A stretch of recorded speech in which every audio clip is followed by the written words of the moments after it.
Bismillah, alhamdulillah, wassalatu wassalamu ala rasulillah, wa ala alihi wa sahbihi wa man walah wa ba'd.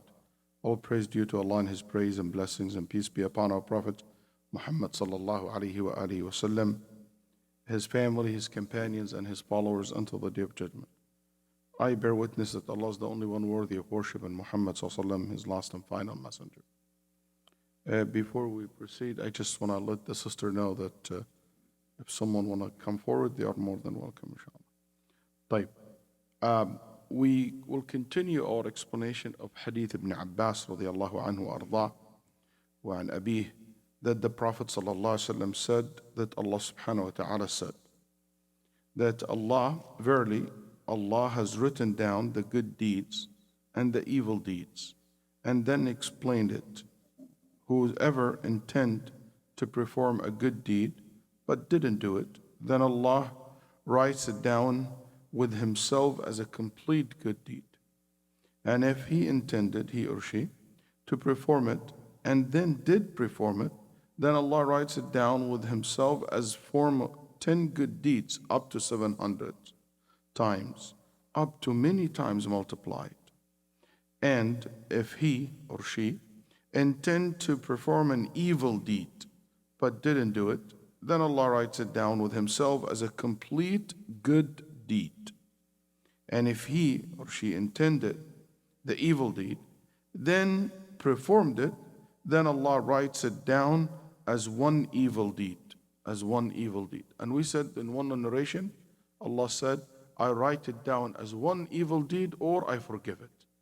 أكتبها سيئة أو أعفو. So either he write it as one bad deed or he forgive it.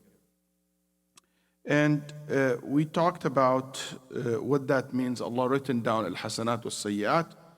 We said it means either Allah explained what is considered hasana, what's considered sayyi'ah, explained that in the Quran, or Allah subhanahu wa ta'ala written down how many good deeds you're going to do, how many bad deeds you're going to do, which is related to al-qadar. يعني كتب ما سيقع منك.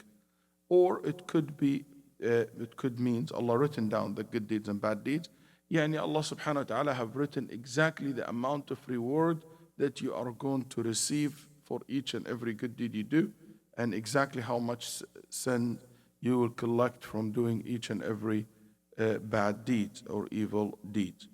Then we said, talked about how when the person intend to do something good, when he will get a complete reward versus aslul ajr, versus the reward for the intention only.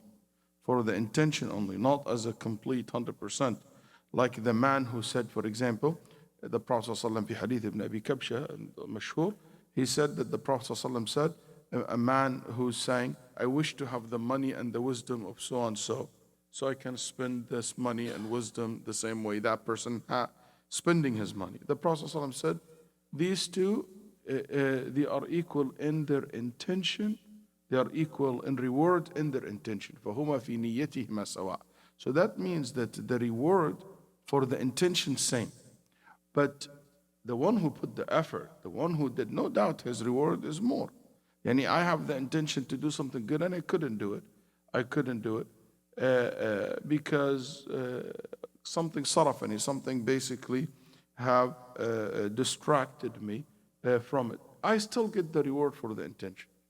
But those who have done it, the reward is way more.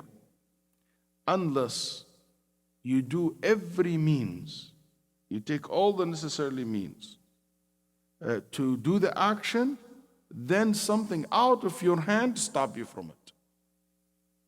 And you coming here to pray. All of a sudden, Allah forbid, you pull a muscle. And you couldn't stand up for the salah. You take the exact same ajr for someone who's standing in the salah. Okay? So this is something out of your hand. I have a money and I'm going to donate for the sake of Allah. And this man knows that I'm donating the money today. He goes and he put the gun on my head and take my money away. And prevent me from what? From donating. But I already taken the money, going to the fundraising, going to the masjid to put it. Somebody took it away from me. I take exactly the same ajr. I take exactly the same ajr. I was flying to give a lecture. And you know what? They refused to let me board the airplane. They stopped me or to give me a visa to enter this country. I did my role. I take the exact ajr as if I went. طيب? Then we talked about the issue of how the default that every good deed you take for it what? 10. To multiply to 10 times. That's the minimum, the default. Every time you do something good, Allah give it for you for 10. That's why your chance of surviving in the Day of Judgment, 1 to 10, by the way, minimum 1 to 10. That's right. That's why I always say you have to be really loser to go to hellfire. تكون سيء إنسان سيء فعلا حتى تدخل النار. Because every good deed goes 10 minimum and multiplied 700 or more. And we talked about how Allah multiplied the good deeds. We said one thing you look at it, the deed itself. Some deeds in itself, the deed in itself has so much ajr. Yani to pray dhuhr versus sunnatul dhuhr. The dhuhr is way more reward in it than sunnatul dhuhr. We look at the time, like Ramadan, the last night, the time of al-fitan, al-ibadatu fil-harj kahijratun ilay. The worshipping Allah in the time of fitna, where only few people care about worshipping Allah subhanahu wa ta'ala, the reward of it is so great, so great. Because the nature of fitan, chaos and confusion, people, what happened? All what they talk about, politics, following the news, that's what distract them. That's where focus is. What we'll do next? How can we plan to this? Very few who really turn completely to Allah when a time of fitna and chaos. Very few completely turn to Allah subhanahu wa ta'ala. And I still remember, I learned this in the hard way. Once, I was in the midst of a big fitna, which is, we had once a student who attended one of the program that I was participating in. And this student, like many students attend my lectures and talks and stuff like that, happened to be involved in terrorist activity. So it became all over the media, all over the news, and CNN, Fox News calling into what is your life. It became a big chaos. So in the midst of this, when they have all the media after your back and people and FBI and the government and everybody asking, in the midst of this, what you're trying to do, to try to plan and to, busy to prepare your refutation, your interview with this media, all what you think about is just taking this necessarily mean. You don't even have time to say, you know what, I'm going to turn to Allah subhanahu wa ta'ala. Yes, you say it, Ya Rabbi, but to completely submit al-ibadah, to have like a long dedicated hours of qiyam al-layl and reading Quran and dhikrullah, very few who can do that.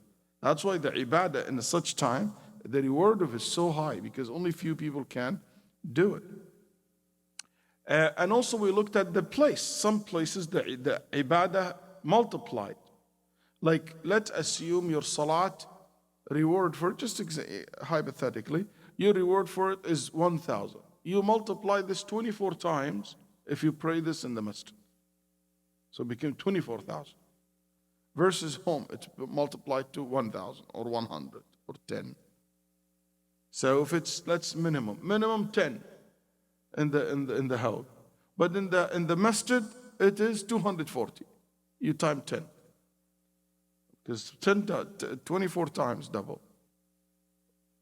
Is that right? 240. So you see, the place have made the ibadah multiplied. Mecca 100,000 times. Al-Madinah 1,000 times. Masjid al-Aqsa 500 times, and so forth. طيب. And also we said باعتبار حال الإنسان. First we said some people, their deeds are multiplied. Some people, their deeds is way multiplied than others, like the companions of the Prophet sallallahu alaihi wasallam. and those who comes in the end of the days. طوبى للغرباء. These who comes in the end of the days, that the Nabi Sallallahu Alaihi Wasallam said that their ajr is so much because they lived in the end of the days and with the time of fitan, when they deal with the fall Messiah and Ya'juj wa Ma'juj and all these things. Those people who've been the end of the days, their reward is so high. So high. So some people, Allah multiply their rewards. And the last one is the situation, the state that you're in. The more ikhlas you have, the more reward you get. The more fear of Allah subhanahu wa ta'ala. The bigger intention you have, the more reward you get. The more you think about it, the more you get reward for it. And one of the best examples, this is what the Prophet ﷺ said. لا يكتب لأحدكم من صلاته إلا ما عقل منها. Yani the person, his multiplication, his reward in the salah, based on how much he or she concentrating in the salah. تخيل, there is people say, Allahu Akbar. The next thing they realize is, Assalamu alaikum wa rahmatullah. There is people, sometimes it happens to all of us, you say, Allahu Akbar, you find yourself already past Al-Fatiha and automatically read Qul Huwallahu Ahad. Automatically, not even, you didn't even think about it. I didn't even remember reading Al-Fatiha. I'm like Kufuwan Ahad already. It's like I didn't even think about anything I read. So I remember one of my teachers once asked us, what did the Imam read in the first rak'ah in the Salat? So all of us said, At-tin wa zaytun. He said, no. Where? You just prayed tin wa zaytun. He said, what is Al-Fatiha? We're not even thinking about it. It's just like, but there is a big difference between someone who read and think about what he's reading, make dua and he think about the dua that he's doing, making dhikr while he's contemplating in this dhikr, and someone who's just saying. When you say it, you get ajr, but it will never be the same like the one who contemplate, the one who think about it, the one he reflect upon it. He live by it. He or she lives by it. That's what I mean by state, the state of the person. So the more you became in that state, the more your deed will be multiplied. Also, Nabi Sallallahu Alaihi Wasallam said, Man hasuna Islamu, those who their Islam is perfect, every time they do something good, it will be multiplied to 700. So their minimum is 700. We start from 10, they start from 700. Those who their Islam is excellent. One of the things that make your Islam excellent, تركك ما لا يعنيك, that you don't to be of concern of things that doesn't concern you. مورق العجلي, which is you don't have a concern about things that it's not of your business. You don't basically involve yourself with things that it doesn't concern you. You know, Aqib, how many times we find people's nose in our business and we have to give it back to them because they put their nose in our business. So that's what people's concern. And they care for things that is not of their concern. If you avoid this, that's sign of Husn al-Islam. يقول مرق العجلي, something I've been seeking for the last 20 years. Something I've been seeking for the last 20 years. I haven't achieved it yet and I'm not giving up on it. They said, what is it, ya Imam? Imam like you, what is the thing that is very hard for him to achieve for 20 years? He struggled with it. He said, Tarki ma la ya'nini, that I leave aside the things doesn't concern me. It's very hard for me. People by nature nosy. Okay? يقول ابن رجب رحمه الله ما رأيت شيئا أعظم في حفظ الوقت من أن تترك ما لا يعنيك. I have not seen something much better to save you so much time, like leaving aside the things that concern you. Yani, for example, an article. I have no business with it. You're not going to benefit, not just to read it. Email. Fight between two people. Listen what's going on. You waste your time just to be part of that problem. It's not your concern. Something in the street. Oh, let me check this out. Let me stop. There is people like that. Anyway, so here, now the next point, which is when the Prophet sallallahu alaihi wasallam, and before that, I do have a question, which is, no, let's move to the next one. What the Prophet sallallahu alaihi wasallam said, وَإِذَا هَمَّ الْعَبْدُ بِالسَّيِّئَةِ فَلَمْ يَعْمَلْهَا كَتَبَهَا اللَّهُ عِنْدَهُ حَسَنَةً كَامِلَةً. If you intend to do something evil or bad and you don't, Allah will write it down for you as a full, as a reward. So if you intend to do something good, but you didn't do it, Allah give you a reward for leaving it. But you be careful, because you have to know why he left it. That's why in another narration he said, إِنَّمَا تَرَكَهَا مِنْ جَرَّائِ. He left it for me, يعني من أجلي. He left this bad deed for me. Al-ulama said, when someone intend to do something bad, there is 4 scenarios. Like what we said about good intention for doing good, there is different scenarios. Here also there is different scenarios. Scenario number 1, that you have the intention to do bad deeds and you really thought about it and you intend to do it. It wasn't just thoughts, it is really intention. Something you were determined to do. Okay? Something you determined to do. Then all of a sudden, you remember Allah subhanahu wa ta'ala. And you realize that Allah subhanahu wa ta'ala is watching you. Then you leave it. I was about to watch something absolutely haram. I'm about to go to do something absolutely haram. I'm about to sign something that I know 100% is haram. I'm about to take money that I know doesn't belong to me. I know that, and I know it's haram. Khalas, I have the intention, I'm gonna do it, I have to do it. But also I said, you know what, let me back off.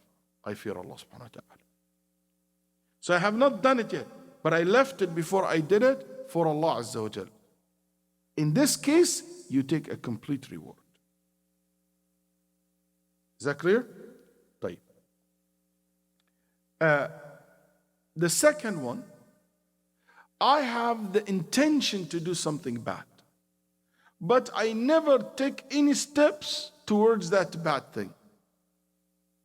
Yani I'm not actively seeking it, but I have the intention to do it. أعوذ بالله. Allah يعني. One guy, for example, said, I wish that I have money so I can go to Vegas and have all this fun that people have in Vegas. Or the evil thing and the bad thing that people do in Vegas.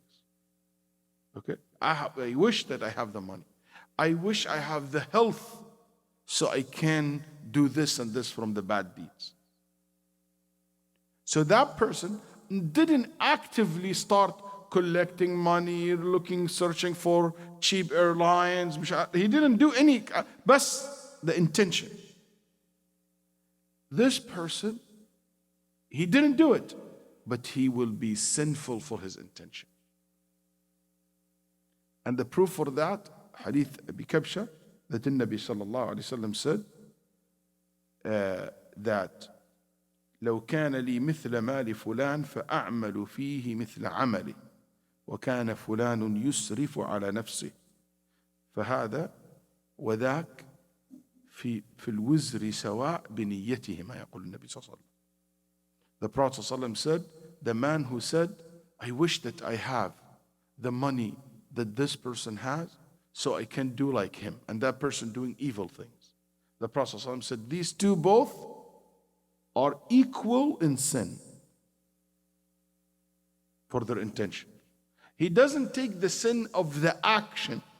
Yani, imagine if somebody committed adultery. That in itself, sin has a certain level, severity. But someone has the intention, I wish I could be there to fornicate as well.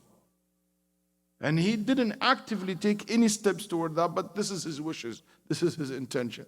He gets sin for that, but not equal to the one who actually did it. Okay? طيب. But if the person actively take the necessary means to do the sin and couldn't do it after he took all the means, okay?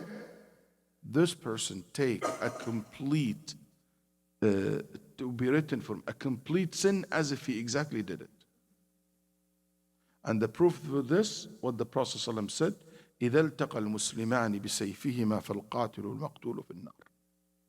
Two Muslims meet each other with their swords, both the one who been killed and the killer in hellfire. The ulama said, why? They said, Ya Rasulullah, okay, we understand the killer, but why the one who been killed? He said, بِكَنَّهُ كَانَ حَرِيص عَلَى قَتْلِ صَاحِبِهِ.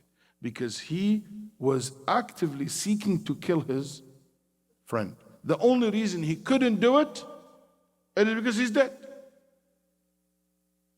That's right. That's the only reason that he couldn't do it, because he was killed. If he wasn't killed, he would have killed his friend. So the same thing, the same concept. If someone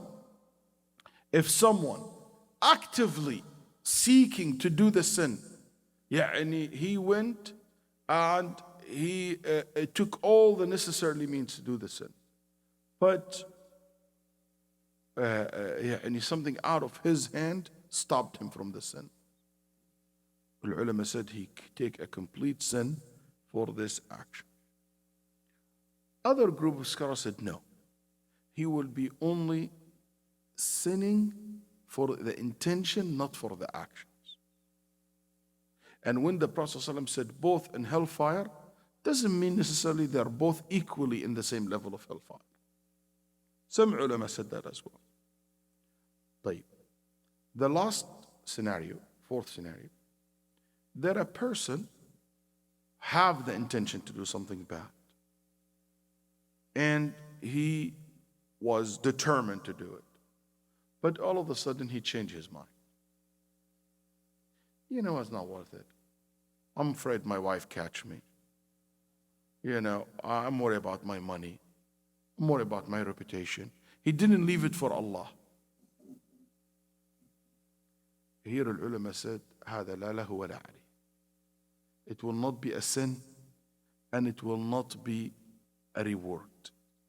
He doesn't deserve the reward, because the reward only if he left it for Allah. And he doesn't deserve the sin because he never actively took any steps toward the action.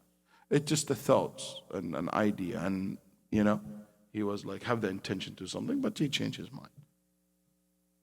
And this is out of Allah's mercy that He will not take you accountable for it. And they said, this is what Allah subhanahu wa ta'ala meant in the Quran, and this is the interpretation of Ibn Abbas radiallahu anhu wa arda. إن تبدوا ما في أنفسكم أو تخفوه يحاسبكم به الله فيغفر لمن يشاء ويعذب من يشاء. Ibn Abbas actually said that this intention that you left it, you might be forgiven and you might be held accountable for it. You might be held accountable for it. But other scholars said, no, this will not be for you, nor it will not be against you. But Ibn Rajab rahimahullah said, some ulama said, no. Actually, you might be punished for this intention. And they used this Ibn Abbas statement in regard to this verse, طيب.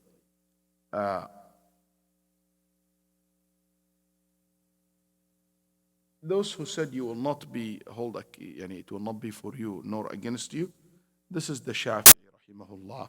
The Imam al-Shafi'i rahimahullah have said that. طيب.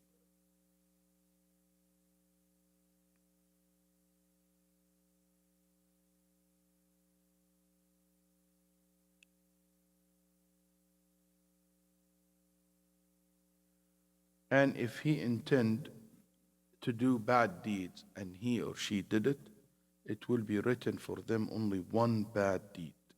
One bad deed. لأن الله عز وجل يقول من جاء بالسيئة فلا يجزى إلا مثلها. Whoever come with one sin, he will be only giving in return one sin. One sin. It will be written for him as a one sin. And they will not be treated unfairly in Surah Al-An'am.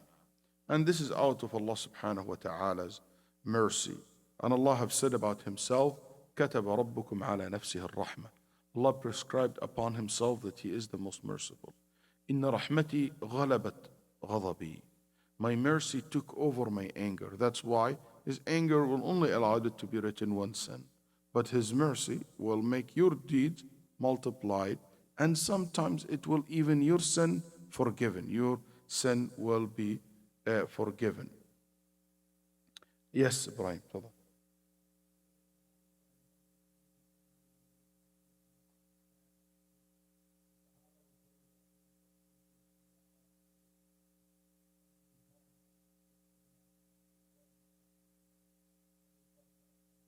Yes, this hadith is authentic, and that's why Shafi'i rahimahullah said that the wasaus, the thoughts, when Allah subhanahu wa ta'ala said in the verse, إن تبدوا ما في أنفسكم أو تخفوه يحاسبكم به الله فيغفر لمن يشاء ويعذب من يشاء.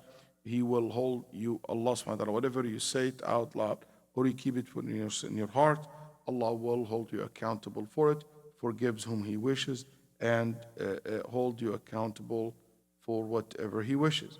The Sahaba were so scared. Then Allah subhanahu wa ta'ala revealed the verse, رَبَّنَا وَلَا تُحَمِّلْنَا مَا لَا طَاقَةَ لَنَا بِهِ وَاعْفُ عَنَّا وَاغْفِرْ لَنَا. Don't let us carry a burden that we cannot handle, which is the thoughts, the thing that comes to mind. And Allah subhanahu wa ta'ala said, قَدْ فَعَلْتَ قَدْ فَعَلْتَ قَدْ فَعَلْتَ. And Al-Ulama said that this verse, the second one, only for the intention of doing something bad, and you never actively start seeking it. Just a thought. But if you actively start seeking it, no, you will be held accountable for it. And Ibn Rajab rahimahullah have mentioned that in his explanation of the hadith. Here a question. Can sin be multiplied? Can sin be multiplied as well? The ulama said yes. It can be. What can multiply the sin? But it will not be multiplied the same way like the reward 10. Allah alam how it will be multiplied. But it be great for sin.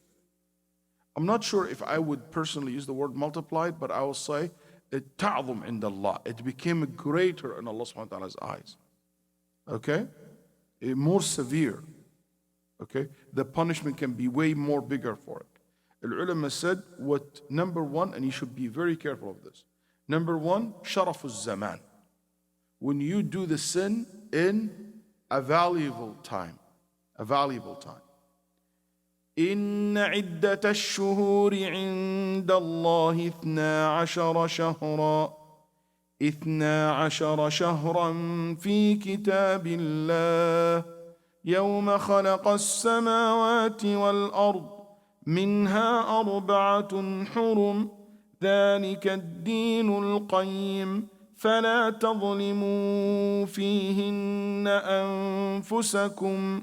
In Surah At-Tawbah, Allah subhanahu wa ta'ala said, Allah have made the year made of 12 months. Among the 12 months, 4 months it's called Al-Ashhur Al-Hurum, the sacred months. Can anybody tell me what are the Ashhur Al-Hurum? Muharram, Rajab, and Dhul Qa'dah and Dhul Hijjah. Very good. So you have Rajab, and you have Dhul Qa'dah, Dhul Hijjah, and Muharram. These Arba'at al-Ashhur Hurum. These different than the Ashhur al-Hajj, just for you to know. Ashhur al-Hajj is different. Al-Arba'at al-Hurum, these are four months. Allah subhanahu wa ta'ala said, فَلَا تَظْلِمُوا فِيهِنَّ أَنفُسَكُمْ. Don't transgress against yourself during this month. قال ابن عباس رضي الله عنه, Allah have chosen these 4 months and specifically told us not to disobey Him during these 4 months. Specifically. Qatada said, you should realize that committing sins during these 4 months way worse than committing the same sin in any other days of the year. Any other days of the year. There is a hadith, but it never was authentic or close to be authentic at all, that Allah subhanahu wa ta'ala multiplied the sins during Ramadan. But this is fabricated narrations. But the concept is correct. So the time. Yani somebody, a'udhu billah, he make the haram at Fajr time. Or right when the last third of the night. And he choose that's the worst time to make a sin. It's the best time to worship Allah.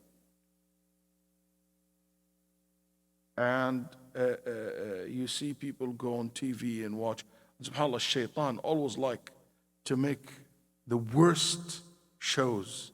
Always late in the night. Where your sin can be multiplied. And he is perfectly planning it.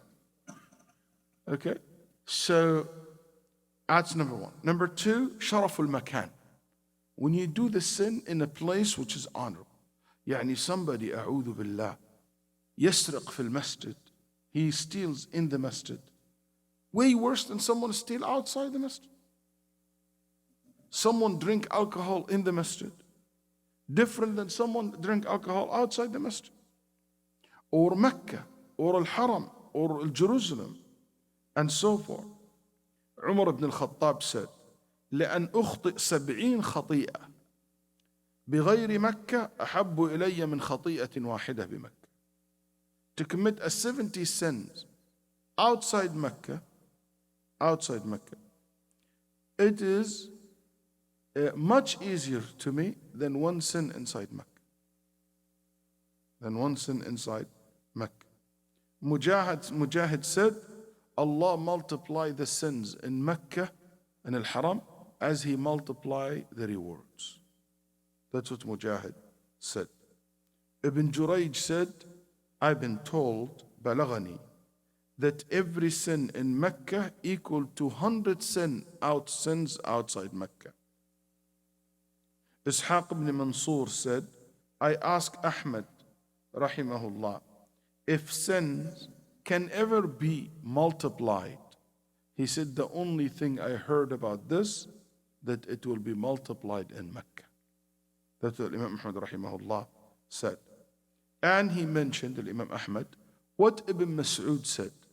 That Ibn Mas'ud said, if you have the intention to disobey Allah in Mecca, even though you are in Yemen, yet you didn't even travel to Mecca yet, but you have the intention to do something evil inside Mecca, Allah subhanahu wa ta'ala will punish you greatly for that intention.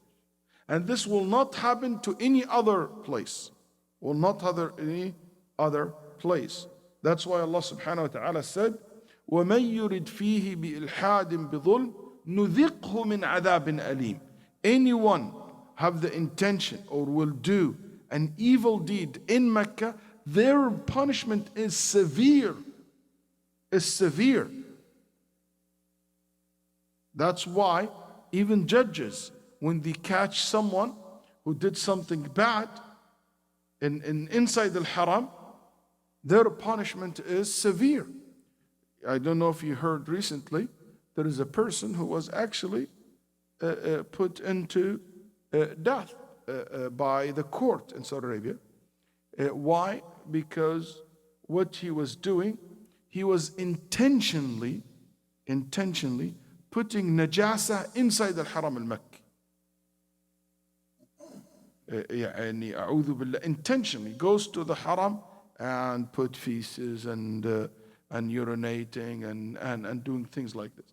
Then he take the masahib and they check his mental status and he's fine. And he was doing this motivated by hate towards the Sunni or the belief. And did other things as well, trying to poison waters and stuff like that, but he was captured. Maybe if he did this other place, he will not face the capital punishment. But because of the severity of the crime, the punishment was great. Well, punishment was great. طيب. Number 3, the time and the place together, like in Hajj, أعوذ billah. Somebody will do something during the Hajj.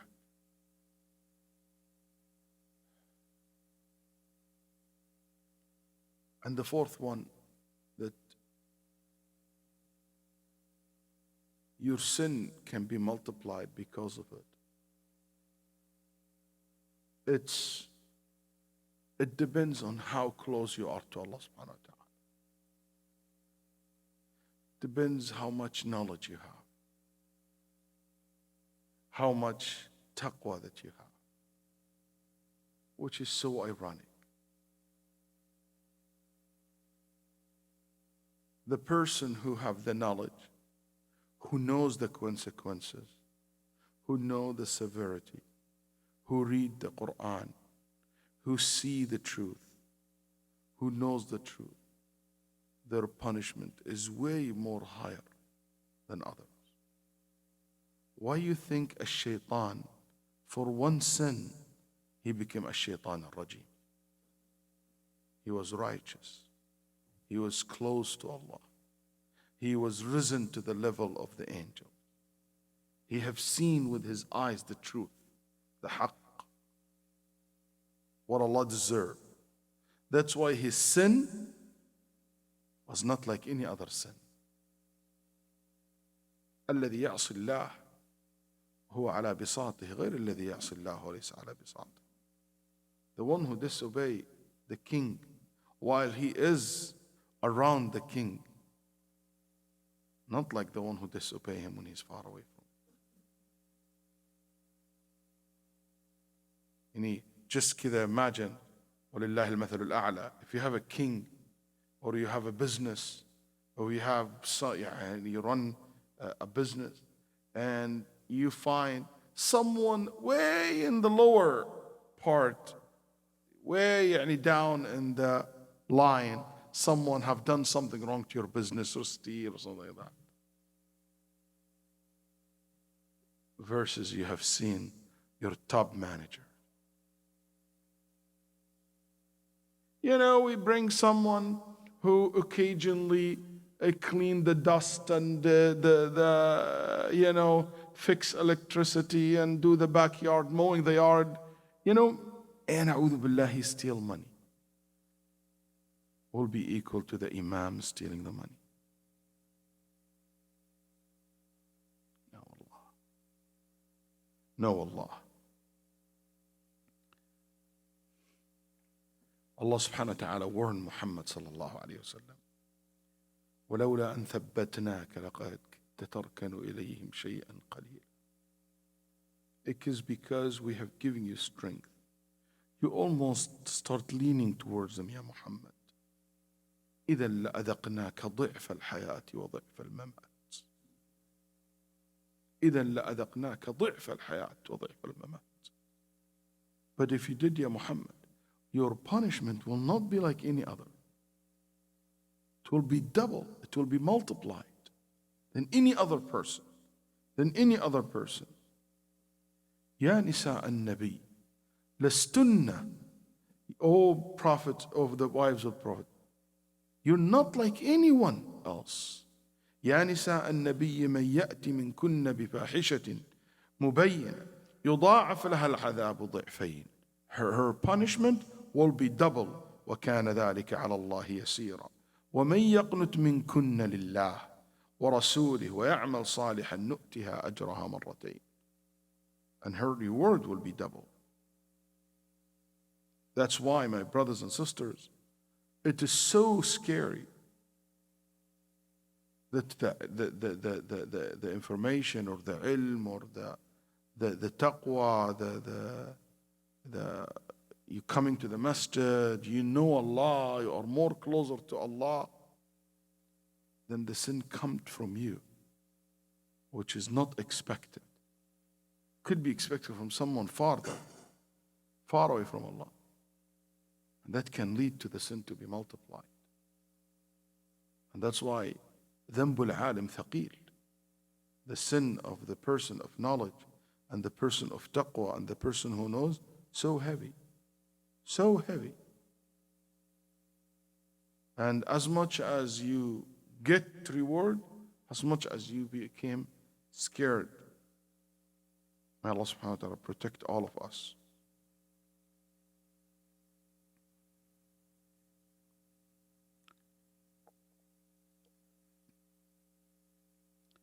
And with this we will we'll come to the end of the hadith of today. And the next hadith is hadith number 38.